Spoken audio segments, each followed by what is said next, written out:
тубаса бир бөйрөк менен төрөлгөндөр болот экен. Ар кандай баягы элдин мен ойлоп коем, элдин жарым эле бөйрөк менен ооруйбу, айтор элдин баары чалат. Нуржасын учурда Борбордогу жеке гемодиализ борборлорунун биринде жатат.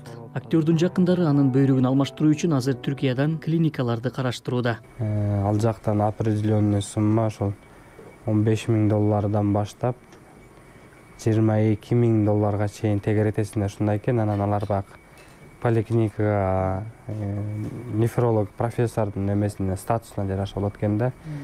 Алар гарантия берип атышат, ошол 20 жыл тегеретесиз депчи. Чалат, жазат, анан кээ бирөө баягы мен донор болом дейт.